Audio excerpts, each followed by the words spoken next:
Last lecture में हमने composition of function पढ़ा था। आज हम कंपोजिशन ऑफ फंक्शन से रिलेटेड कुछ थ्योरम्स पढ़ेंगे और कुछ क्वेश्चंस करेंगे। तो first is the composition of function is associative, कि भाई फंक्शन का जो कंपोजिशन होता है वो एसोसिएटिव होता है। कैसे? जैसे लेट एफ जो है वो एक फंक्शन है सेट ए से बी में, जी जो फंक्शन है मैंने मान लिया कि वो बी से सी में है, एंड एच जो फंक्शन है वो सी से डी में। H is a function from set C to D. तो एसोसिएशन का मतलब ये हो गया कि भाई H of G of F निकाले या फिर H of G of F निकाले तो दोनों सेम होंगे। दोनों के दोनों क्या आएंगे? सेम आएंगे, सेम फंक्शन आएंगे। तो ये हम प्रूव करने से पहले हम देखते हैं। सबसे पहले तो ये देखना पड़ेगा कि ये क्या ये दोनों फंक्शंस एग्जिस्ट करते हैं या नहीं करते हैं। दूसरा, क्या ये दोनों फंक्शन सेम सेट से सेम सेट में जो है, ये जिस सेट जो इसकी डोमेन है वही इसकी डोमेन होनी चाहिए, जो इसकी कोडोमेन है वही इसकी कोडोमेन होनी चाहिए, एंड देन एलिमेंट भी सेम होने चाहिए। तो इसके लिए मैं सबसे पहले ये देखूंगा कि ये किस सेट से किस सेट में बिलोंग करेगा। तो अगर मैं H of G of F की बात करूं तो ये जो है सेट एफ के डोमेन से एच ऑफ जी की रेंज में लाई करेगा। किस में लाई करेगा? डोमेन ऑफ एफ से range of H of G में लाई करेगा। ठीक है, अब देखना यह है कि भाई एच ऑफ जी की रेंज क्या आती है। तो एच ऑफ जी जो है वो किससे किस में लाई करेगा? डोमेन ऑफ जी से रेंज ऑफ एच में लाई करेगा। Is it clear? तो अब यहां से हम देखेंगे कि जी की जो डोमेन है वो सेट बी है और एच की जो रेंज है या कोडोमेन है वो सेट डी है। यानी कि एच ऑफ जी जो आ रहा है वो बी से डी में आ रहा है, यानी कि इसकी जो रेंज आएगी या कोडोमेन आएगी वो सेट डी है। ठीक है, तो यहां से हम देख रहे हैं कि H of G of F domain of F से यानी कि सेट ए से range of H of G यानी कि सेट डी में आ रहा है। क्लियर?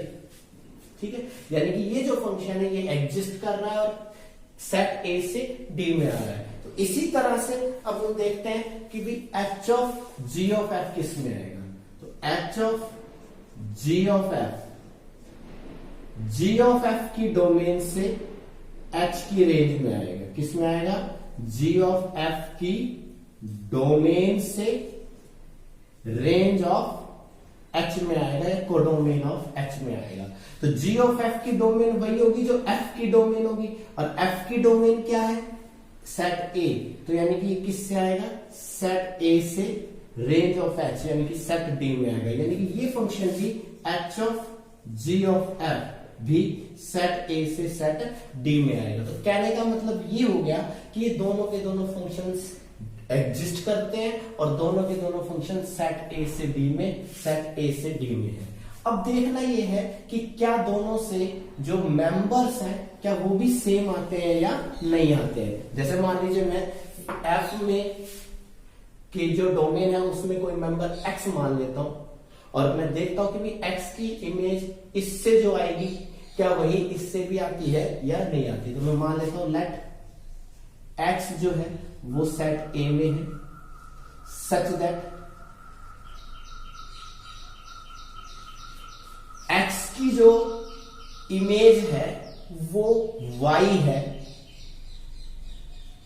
जो किस में बिलोंग करती है? सेट बी में बिलोंग करती है। क्लियर? अब आपको पता है जी जो फंक्शन है वो बी से सी में है, तो बी के अंदर जितने मेंबर है सबकी इमेज सेट सी में आएगी। तो मैं यहां से ये और अज्यूम कर लेता हूं कि भाई लेट वाई जो है वो बी में बिलोंग कर रहा है, यही वाला Y such that G Y is equal to Z where Z जो है वो सेट सी में है। क्लियर? तो यहां से अगर मैं H of G of F निकालू, एफ एक्स निकालू, तो ये किसके बराबर आएगा? एच ऑफ जी फंक्शन में आप क्या रख देंगे? एफ एक्स रख देंगे। ठीक है, अब एफ एक्स की वैल्यू क्या आ रही है? वाई, तो आपने एफ एक्स की जगह वाई रख दिया।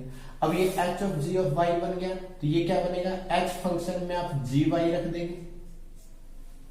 ठीक है, और जी वाई की वैल्यू क्या है? जेड, तो ये क्या आ जाएगा? एच जेड, और H Z obviously set D में आ जाएगा। ठीक है, इसी तरह से अगर मैं H of G of F X निकालू, तो ये किसके बराबर होगा? एच फंक्शन में आप जी ऑफ एफ एक्स रखेंगे। अब जी ऑफ एफ एक्स कितना आएगा? एच फंक्शन में आप G of F X, G of F X क्या आएगा? जी फंक्शन में आप एफ एक्स सब्स्टिट्यूट करेंगे। एफ एक्स की वैल्यू क्या है? वाई, तो ये एच ऑफ फंक्शन में जी वाई हो जाएगा। अब जी वाई की वैल्यू कितनी है? जेड, तो ये एच जेड आ जाएगा, जो कि किसमें है? तो यहां से हमने देखा कि इससे भी यही इमेज आ रही है एक्स की, और इससे भी एक्स की यही इमेज आ रही है, तो इट मींस दोनों के दोनों फंक्शन जो है वो सेम है, यानी कि H of G of F is equal to H of G of F, यानी कि फंक्शंस का जो कंपोजिशन होता है वो एसोसिएटिव होता है। Next is composition of two one one function is one one. यहां पर हमें को दिखाना है कि भी दो वन वन फंक्शन का जो कंपोजिशन होता है वो भी वन वन होता है, कि अगर हम दो वन वन फंक्शन का कंपोजिशन करें तो जो फंक्शन आएगा वो भी वन वन आएगा। तो मैं मान लेता हूं लेट एफ जो फंक्शन है वो सेट ए से बी में है, एंड जी जो फंक्शन है वो सेट बी से सी में है, are two one one function, these two are one one function. ये दोनों जो फंक्शंस हैं वो वन वन है, तो अब मुझे दिखाना है कि इन दोनों का कंपोजिशन है वो भी वन वन आएगा। तो इनका जो कंपोजिशन है वो क्या होगा? जी ऑफ एफ, और किस सेट से किस सेट में होगा? ए से बी में, ए से सी में आ जाएगा। ठीक है, ए से सी में आ जाएगा। तो अब मुझे इसको वन वन प्रूव करना है, तो वन वन प्रूव करने के लिए क्या करते हैं कि भाई सेट ए में हम दो मेंबर ले लेते हैं, लेट x1 और x2 दो मेंबर हैं सेट ए में, such that g of f से x1 की इमेज और g ऑफ f से x2 की इमेज सेम ले लिया है।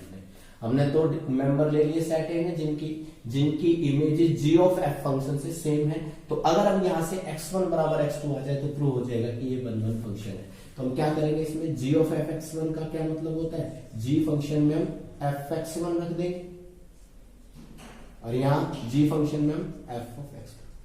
अब क्योंकि जी जो है वो वन वन फंक्शन दिया हुआ है, जी इज वन वन फंक्शन, और अगर g वन वन फंक्शन है तो इसका मतलब ये हो गया कि g की इमेज जो है बराबर दे रखी है, तो इसका मतलब उनकी प्रीमेजेस भी बराबर होंगी। g की अगर इमेजेस f ऑफ x1 से f ऑफ x1 की इमेज अंडर फंक्शन g और f ऑफ x2 की image under function g same है, तो इसका मतलब ये प्रीमेजेस भी सेम होंगी, यानी कि f of x1 is equal to F of X, क्योंकि जी जो है वन वन फंक्शन। नाउ अब अगर एफ जो है वो भी वन वन फंक्शन दिया हुआ है और एफ जो है वन वन फंक्शन दिया हुआ है, तो इसका क्या मतलब हो गया कि भाई x1 की image under function F, x2 की image under function F equal है, तो इसका मतलब x1 जो है वो इक्वल रहेगा x2 की। ठीक है ना, कि भाई x1 की इमेज अंडर फंक्शन f और x2 की इमेज अंडर फंक्शन s बराबर है, तो इसका मतलब x1 और x2 क्या रहेंगे? इक्वल होंगे। x1 इक्वल टू x2 आ गया, तो इसका मतलब क्या हो गया कि भाई g of f is one one function. ठीक है, इसी तरह से दो फंक्शंस अगर ऑन टू है तो उनका कंपोजिट फंक्शन भी क्या रहेगा? ऑन टू रहेगा। Composition of two onto function, composition of two on two function is onto, कि भाई अगर हम दो ऑन टू फंक्शन का कंपोजिशन करते हैं तो वो भी क्या रहते हैं, ऑन टू रहते हैं। जैसे लेट एफ जो है वो सेट ए से सेट बी में और जी जो है वो सेट बी से सेट सी में are two onto function. ये मैंने मान लिया कि ये दोनों क्या है, ऑन टू फंक्शन है। तो मुझे दिखाना है कि इनका जो कंपोजिट फंक्शन आएगा वो भी ऑन टू आएगा। इन दोनों का जो कंपोजिट फंक्शन है वो क्या आएगा, जी ऑफ एफ आएगा। और किस सेट से किस सेट में, सेट ए से सेट बी में। अब मुझे दिखाना है कि ये क्या है, ऑन टू है। तो मैं क्या करूंगा, मैं मान लेता हूं ऑन टू दिखाने के लिए क्या करते हैं, ए से सी में आएगा। क्या करते हैं ऑन टू दिखाने के लिए, मैं अज्यूम कर लेता हूं लेट वाई जो है कोई मेंबर है सेट सी में, ठीक है। और मुझे दिखाना है कि इसकी जो प्रीमेज है under function G of F set A में जरूर एग्जिस्ट करेगी। तो y मैंने सेट सी में लिखा लिया, तो यहां से g of F X is equal to y ले लेंगे। अब यहां से g फंक्शन के अंदर g ऑफ एफ एक्स का मतलब हो गया g फंक्शन में हम एफ एक्स सब्स्टिट्यूट करेंगे, ठीक है।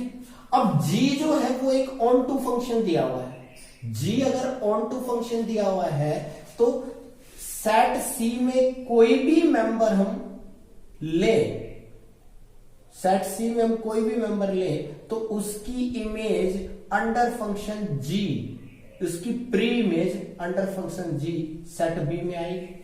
बोलो आएगी कि नहीं आएगी, क्योंकि g जो है वो ऑन टू है। तो अगर मैं इस सेट सी में कोई भी मेंबर उठाऊंगा तो उसकी preimage under function g set B में आएगी। तो इसका मतलब ये है कि अगर मैं g ऑफ एफ एक्स अगर y के बराबर रखूंगा तो g फंक्शन में मैं एफ एक्स सब्स्टिट्यूट करता हूं तो y की जो प्री इमेज है वो क्या बन रही है, एफ एक्स बन रही है अंडर फंक्शन g। तो डेफिनेटली एफ एक्स जो है वो सेट बी में बिलोंग करेगा, ठीक है। अब एफ एक्स जो है वो सेट बी में बिलोंग कर रहा है तो एफ जो फंक्शन है वो भी क्या दिया हुआ है, ऑन टू दिया हुआ है। ये ऐसा मैंने क्यों किया, क्योंकि जी जो है वो ऑन टू था इसलिए, ठीक है। अब इसी तरह से एफ जो है वो भी क्या दिया हुआ है, but F is onto function. और अगर एफ ऑन टू फंक्शन है तो सेट बी में जो भी मेंबर हम लेंगे तो उसकी preimage under function F set A में लाई करेगी। तो यहां से एफ एक्स अगर बी में है, यानी कि ये बी का कोई भी मेंबर है तो उसकी प्रीमेज अंडर फंक्शन एफ जो एक्स है वो सेट ए में बिलोंग कर जाएगा। बोलो कर जाएगा नहीं कर जाएगा।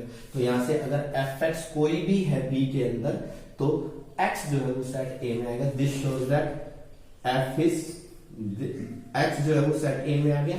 तो हमने इसी तरह से सेट सी में कोई मेंबर y लिया तो उसके कोरस्पॉन्डिंग एक x हमारा सेट A में आ गया, जिससे g of F X y के बराबर आ गया। This shows that g of f is on to.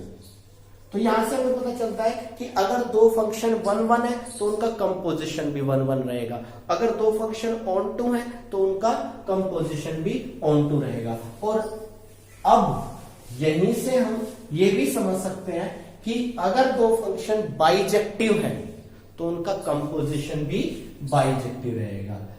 Bijection composition of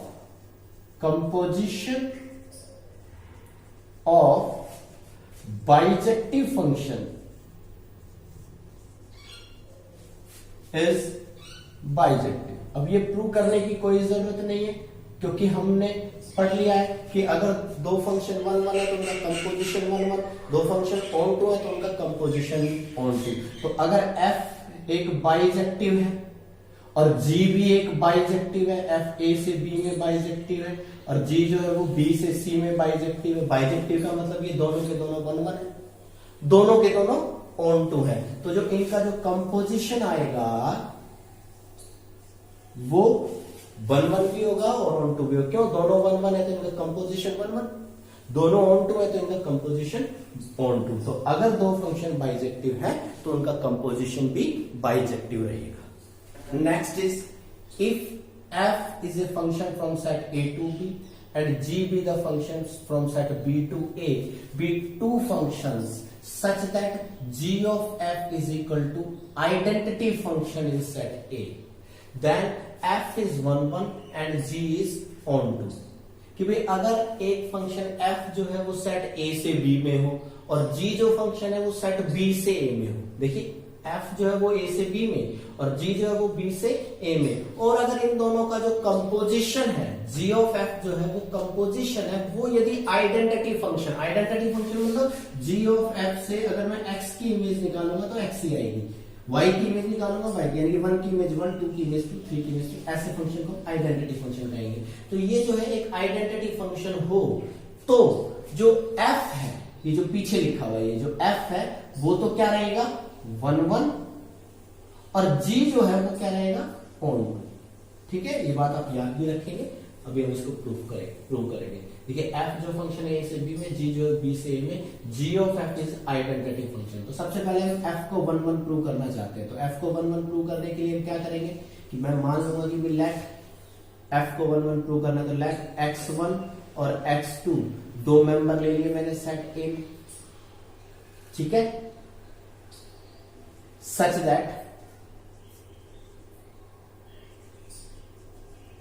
f of x1 is equal to f of x2। ठीक है, अब यदि यहां से x1 बराबर x2 आ जाए तो प्रूव हो जाएगा कि f क्या है 1 1। ठीक है, तो अब अगर ये दो एलिमेंट इक्वल हैं, f ऑफ x1 और f ऑफ x2 इक्वल हैं, तो f ऑफ x1 की image under function g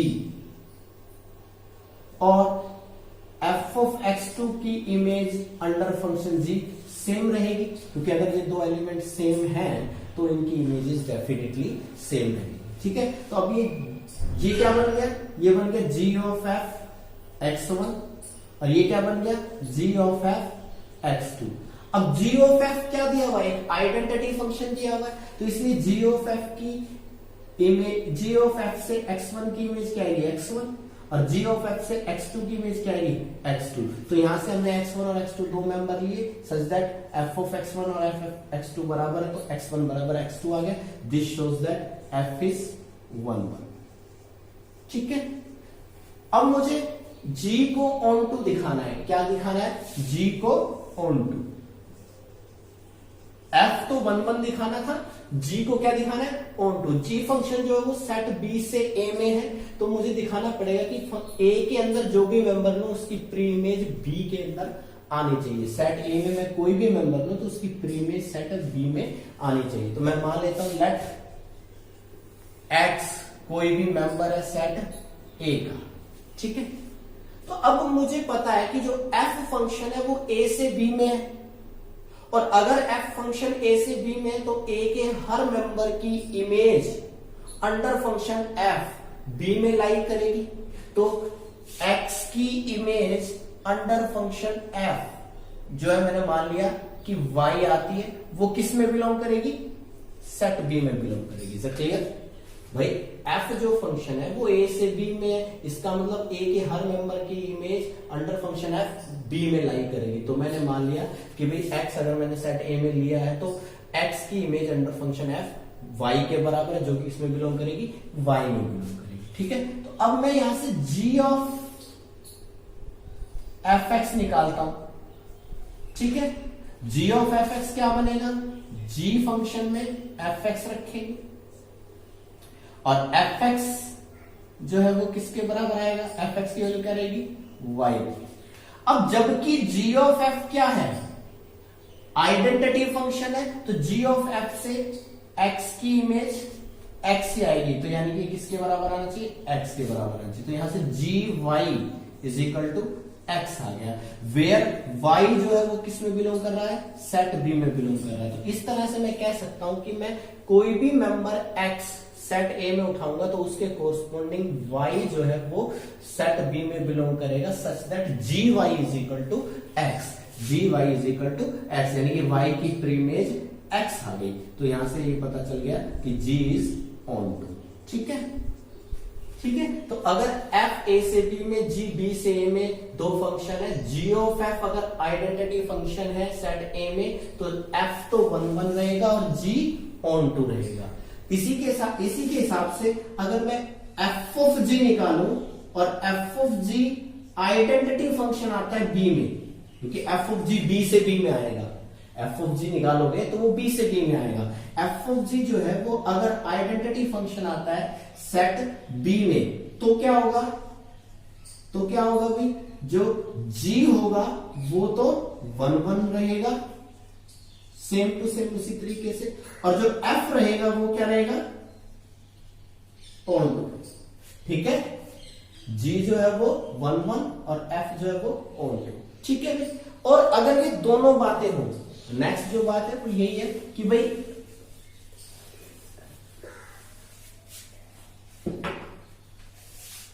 F जो है वो सेट ए से बी में है, जी जो है वो सेट बी से ए में है, सच दैट एफ जो है एफ ऑफ जी जो है वो आइडेंटिटी फंक्शन है सेट बी में, and G of F identity function है सेट ए में। यानी कि ये दोनों दिए हुए कि जी ऑफ एफ जो है आइडेंटिटी फंक्शन दिया हुआ है, एफ जी जो है वो भी आइडेंटिटी फंक्शन दिया हुआ है। Then F and G both are bijective,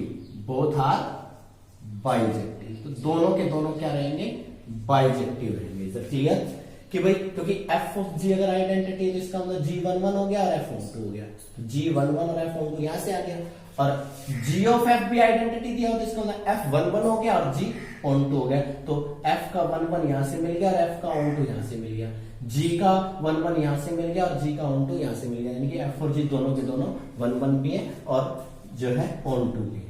ठीक है, और यहां पर मैं आपको ये भी बता दूं कि भाई अगर एफ ए से बी में, जी बी से ए में दो फंक्शन है और एफ ऑफ जी आइडेंटिटी आ रहा है, जी ऑफ एफ आइडेंटिटी आ रहा है, तो इसका मतलब ये होता है कि जो एफ जो फंक्शन है वो जी का इनवर्स फंक्शन होता है। ठीक है, एफ जो फंक्शन होता है वो क्या होता है, जी का इनवर्स होता है, और जो जी फंक्शन होता है वो एफ का इनवर्स होता है। कहने का मतलब ये है कि एफ और जी जो है दोनों एक दूसरे के इनवर्स फंक्शन होते हैं, ऐसा तभी होता है। ठीक है, तो ये चीजें आप याद रखें। अभी कुछ first question is let F from Z to Z be defined by f of n is equal to 3n for all n belongs to Z, and G is also from Z to Z be defined by Gn is equal to n by 3 when n is multiple of 3 and 0 if n is not a multiple of 3। तो यहाँ पे हमें prove करना है कि G of f is equal to identity function on Z and f of G is not identity। तो देखिए हम एक एक करके दोनों निकालते हैं। सबसे पहले मैं g ऑफ एफ एन निकालता हूं, g ऑफ एफ। तो g ऑफ एफ एन किस तरह से निकलेगा कि भाई g फंक्शन में हम f ऑफ n सब्स्टिट्यूट कर देंगे। Is it clear? अब f ऑफ n कितना है, f ऑफ n तो 3n के बराबर है, तो ये g में हम f n की वैल्यू 3n रखेंगे। तो अब सीधी सीधी सी बात है कि 3n की image under function g find out करनी है। तो g फंक्शन को एक बार आप पढ़िए, g फंक्शन क्या है, g ऑफ n किसके बराबर है कि भाई अगर n 3 का मल्टीपल है, इफ n इज 3 का multiple, if n is multiple of 3 then ये n by 3 आता है, और if n is not a multiple of 3 then 0 आता है। तो यहां पर आप 3n की इमेज निकाल रहे हैं अंडर फंक्शन g, तो ऑब्वियसली 3n तो 3 का ही मल्टीपल हो गया, और 3n अगर 3 का मल्टीपल हो गया तो इसकी इमेज क्या आएगी, इस फॉर्मूले में रख के आएगी। n की जगह क्या रखेंगे, 3n by 3। क्यों रखा हमने, क्योंकि 3n जो है वो 3 का मल्टीपल है। ठीक है, अगर ये 3 का मल्टीपल नहीं होता तो इमेज 0 आती, लेकिन ये 3 का मल्टीपल है इसलिए इसकी इमेज आएगी 3n by 3। 3 से 3 कैंसिल आउट और ये बन गया n। तो यहां से हमने देखा कि g ऑफ एफ n किसके बराबर आया, n, यानी कि n की image under function g of F n ही आ रही है, यानी कि 1 की इमेज 1, 2 की इमेज 2। तो ये क्या बन गया, आइडेंटिटी फंक्शन बन गया। क्या बन गया, g ऑफ f क्या बन गया, आइडेंटिटी फंक्शन। ठीक है, तो ये तो हो गया कि आइडेंटिटी फंक्शन है। नाउ हम फाइंड आउट करेंगे f ऑफ g। क्या फाइंड आउट करेंगे, f ऑफ g। तो f of g find out करने के लिए f ऑफ gn कैसे निकलेगा, f फंक्शन में हम gn रख देंगे। ठीक है, अब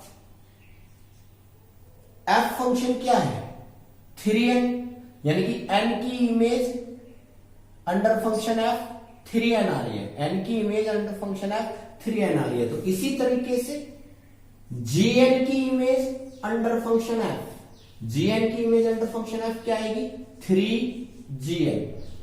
अब जो gn की वैल्यू वो रख दीजिए, 3 इंटू में gn की वैल्यू क्या है n/3 if n is multiple of 3 and 0 if n is not multiple of 3। ठीक है, अब 3 से जब हम इसको अंदर मल्टीप्लाई करेंगे तो ये क्या बन जाएगा, इसको 3 से मल्टीप्लाई करेंगे तो ये n if n is multiple of 3 and 0 if n is not multiple of 3। ठीक है, तो ये आपके पास f ऑफ g आ गया।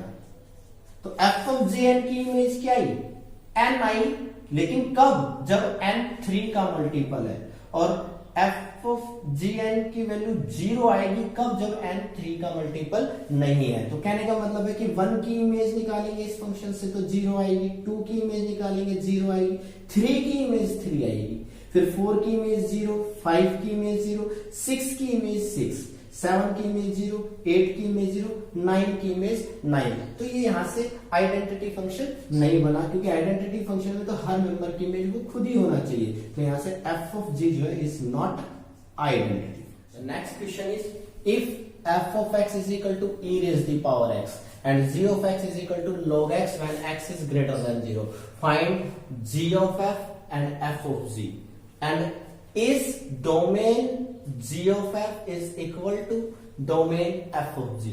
तो यहां पर हमारे को सबसे पहले g of f और f of g निकाल लें और फिर बताना है कि क्या इन दोनों की डोमेन सेम है। तो सबसे पहले तो हम ये देखेंगे कि f जो फंक्शन है वो एक एक्सपोनेंशियल फंक्शन है, और एक्सपोनेंशियल फंक्शन की डोमेन ऑल रियल नंबर से 0 टू इंफिनिटी होती है। ठीक है, एक्सपोनेंशियल फंक्शन का ग्राफ आप लोगों ने देखा होगा, e की पावर x का जो ग्राफ होता है वो कुछ इस तरह से होता है, इंक्रीजिंग फंक्शन होता है, 0 कभी भी नहीं होता है, कुछ इस तरह से ग्राफ आता है, ये e raise the power x का ग्राफ। ठीक है, 0 पर 1 होता है, यानी कि इसकी जो डोमेन होती है वो तो ऑल रियल नंबर होते हैं, माइनस इंफिनिटी से प्लस इंफिनिटी तक कोई भी रियल नंबर लेके, लेकिन रेंज जो होती है वो 0 से ग्रेटर होती है, 0 से इंफिनिटी तक होती है, डिफाइंड एज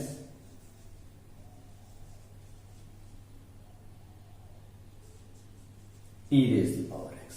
एंड जो g फंक्शन है वो लॉगरिथमिक फंक्शन है, और लॉगरिथमिक फंक्शन की जो डोमेन होती है वो 0 से इंफिनिटी टू रेंज जो होती है वो all real number log of x।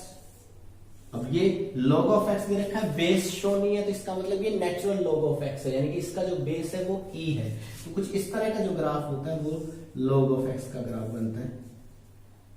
log 1 जो है वो 0 होता है, 1 पर इसकी वैल्यू 0 आएगी, इस तरह से। तो आप यहां पर देख सकते हैं कि जो इस फंक्शन की जो डोमेन है, आप देख सकते हैं कि ये जो फंक्शन है 0 से जस्ट इधर इधर है, यानी कि इसकी जो डोमेन है वो 0 से इंफिनिटी तक है, बट इसकी जो रेंज है, अब आप फंक्शन देखेंगे कि ये माइनस इंफिनिटी से प्लस इंफिनिटी तक वाई एक्सिस के अलोंग ये माइनस इंफिनिटी से प्लस इंफिनिटी तक मूव कर रहा है। तो इसका मतलब इसकी जो रेंज है वो माइनस इंफिनिटी से प्लस इंफिनिटी तक है, यानी कि ऑल रियल नंबर है। लेकिन एक्स एक्सिस के अलोंग जो ये ग्राफ है वो सिर्फ 0 से इस साइड ही है, तो इसका मतलब इसकी जो डोमेन है वो 0 से इंफिनिटी है।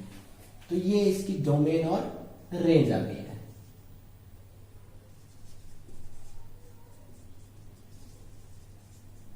ठीक है, तो अब हम सबसे पहले f ऑफ g निकालते हैं। तो f ऑफ g किससे किस में आएगा, एग्जिस्ट कर रहा है, एग्जिस्ट तो कर रहा है क्योंकि g की जो रेंज है वो f के डोमेन का सबसेट होना चाहिए। तो g की जो रेंज है वो r है और f का डोमेन जो है वो भी r है, तो ये r से r में सबसेट है, तो ये एग्जिस्ट करेगा। आएगा किससे किस में, g की डोमेन से f की रेंज में, यानी कि 0 से इंफिनिटी टू 0 से इंफिनिटी। ठीक है, और किस तरह से निकालेंगे, g of f of gx किसके बराबर होगा, f फंक्शन में आप gx रख देंगे। f फंक्शन क्या है, ये है और इसमें आप क्या रख देंगे, जी एक्स रख देंगे, ई की पावर एक्स, एक्स की जगह क्या रख देंगे, जी एक्स की वैल्यू log x, यानी कि ई की पावर log x। ठीक है, तो अब मैं एक काम करता हूं, यहां से इसको वैल्यू कैसे निकालें, इसको y के बराबर एज्यूम करता हूं, y इज इक्वल टू ई की power log x, taking log on both side. जब मैं log लेंगे, बेस e लिया है, log y is equal to log e raise the power log x। ठीक है, तो ये जो है log m की पावर n, log m की power n, n log m होता है तो ये आगे आ जाएगा, तो क्या बन जाएगा, log of y is equal to log x into में log e।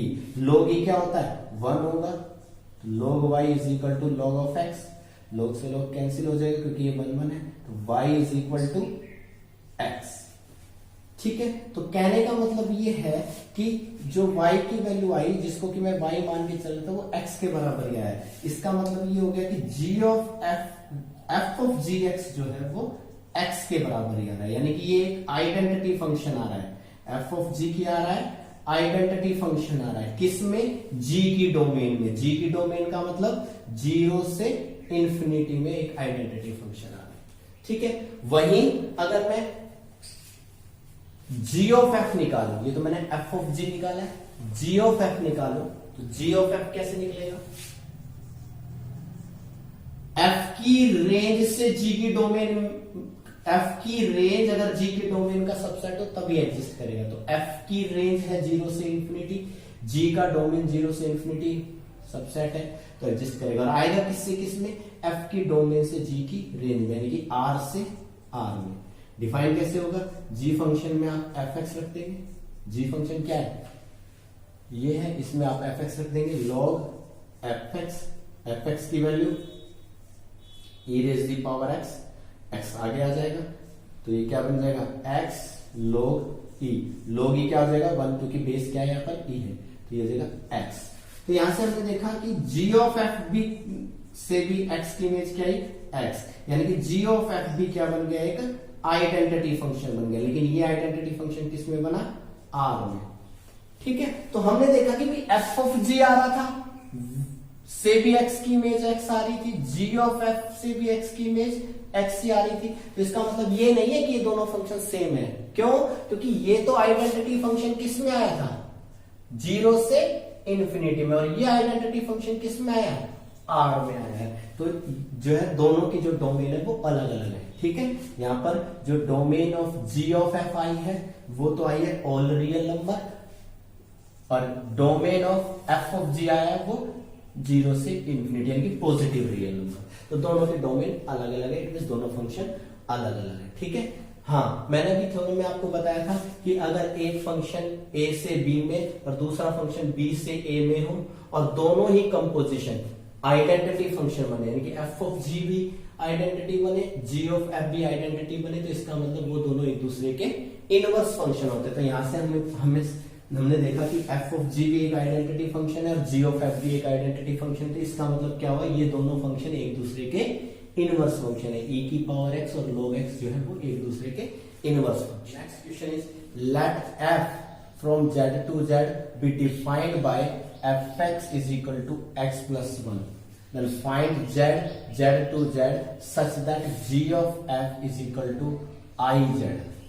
यहाँ पर f फंक्शन है वो भी इंटीजर से इंटीजर में, z जो फंक्शन है वो भी इंटीजर से इंटीजर में है, और f ऑफ x जो है वो किस तरह से डिफाइन किया गया है, x प्लस 1, और g ऑफ f जो है वो एक आइडेंटिटी फंक्शन दिया हुआ है। तो बस यहीं से करेंगे कि भाई g ऑफ f जो है वो एक आइडेंटिटी फंक्शन है इंटीजर में, तो इसका मतलब ये हो गया कि g ऑफ f से x की इमेज क्या आएगी, x ही आएगी, यानी कि g ऑफ f x के बराबर आएगा। अब g ऑफ f का मतलब हो गया g फंक्शन में हम f सब्स्टिट्यूट कर देंगे। ठीक है, अब f की वैल्यू क्या है, f किसके बराबर है, तो f जो है वो x प्लस 1 के बराबर है, यानी कि x plus 1 gx plus 1 is equal to x, यानी कि x प्लस 1 की image under function g x आ रही है। अब सीधी सी बात है कि अगर x प्लस 1 की image under function g x आएगी तो x की इमेज अंडर फंक्शन g क्या हो जाएगी, x माइनस 1 हो जाएगी। कैसे, जैसे हम मान लेते हैं कि लेट x प्लस 1 जो है वो y के बराबर है। तो इसका मतलब क्या हो गया, x किसके बराबर हो गया, y माइनस 1 हो गया। तो यहां से क्या बन गया, g x प्लस 1 की जगह y रखेंगे तो G Y is equal to X की जगह क्या रखेंगे, x की वैल्यू क्या निकली, y माइनस 1। तो g of y is equal to y minus 1, यानी कि y की image under function g y minus 1 आ रही है। y की image under function g y minus 1 आ रही है। तो इनमें सेम है, आप ये तो वेरिएबल है, आप इसको चाहे x लिख दीजिए, g of x is equal to x minus 1। तो यही हमें फाइंड आउट करना था जी फंक्शन। तो इस तरह से जो है हम कंपोजिशन पर बेस्ड क्वेश्चंस कर सकते हैं। तो आज हमने कंपोजिशन पर बेस्ड कुछ थ्योरम्स की, उन पर बेस्ड क्वेश्चंस किए। अब नेक्स्ट जो लेक्चर होगा उसमें हम एक फंक्शन का इनवर्स फंक्शन फाइंड आउट करना सीखेंगे। Thank you, have a nice day.